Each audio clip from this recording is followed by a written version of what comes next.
Hello, and welcome to my little corner of the internet. My name is Katherine, and I am your hostess. Think of my channel as a place where we explore my thoughts together, and by me, I mean the royal we, me. Yes. Today we're going to be talking about economics, and why it is a lie. Alrighty then. Economics, as we know it, is based on a lie. Yes. What is that lie, you might ask? No, it's not that people will behave rationally. We can debate that, but that's not an out-and-out lie. The lie is that there is, in fact, a free market. There isn't. If you ask an economist, they will begrudgingly just shake their head and pretend like they didn't hear you, or avoid the question altogether. But there really is no free market.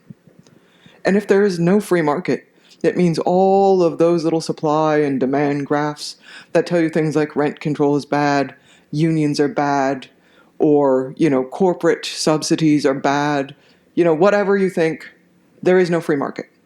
Every economic model that we have had since pretty much the 80s depends on a free market that doesn't exist. Even like the drugs and black markets, which they used to propound as free markets, aren't free markets anymore. Think about that. Everything is controlled now. There is some aspect to either government or type of control, like individual, whatever, cartel, that controls costs, that controls supply, that's a prohibitor to cost. So yeah, it doesn't exist. The free market doesn't exist. Therefore, everything that people tell you are lies. Yeah. So let's go to another lie in economics. Yeah, that's trickle-down.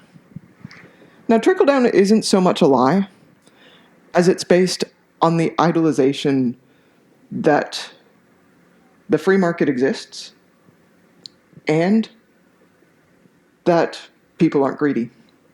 Yeah. Greedy people put into a model of economics that greedy people aren't greedy.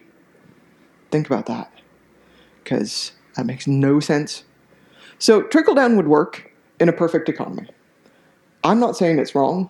I'm just saying we don't live in a perfect economy.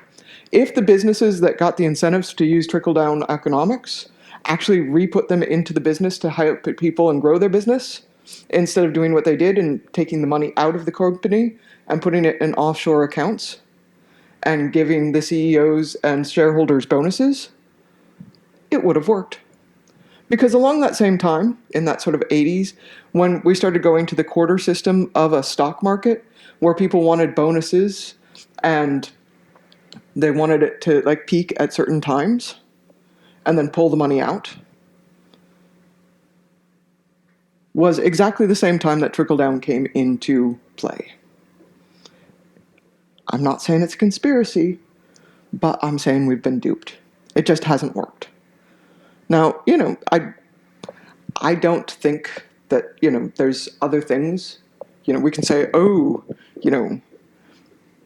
communism fell. So we know that that's not the model. And to be honest, it probably isn't the model. We can also say, at this point, that capitalism hasn't worked either. And how do we know? Because there is no capitalism. What we have, for at least the last 20 years, is a corporate, national, and international oligarch state. So think of all the multinational corporations that can control different countries in the world and are subsidized by those different countries, and that's what you have. They're not capitalists, they're oligarch, and they're subsidized by people. So, Amazon, subsidized by the US.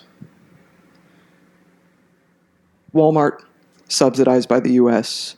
There are other companies that are subsidized by other countries and that, get corporate welfare. Let's just call it what it is. But they don't control. That is the nation state now. Corporations are in fact the nation state. So there is no free market economics. Not like you want to quote. It just doesn't exist anymore. And if you've made it this far, please like and subscribe. Thanks for watching. I really appreciate it.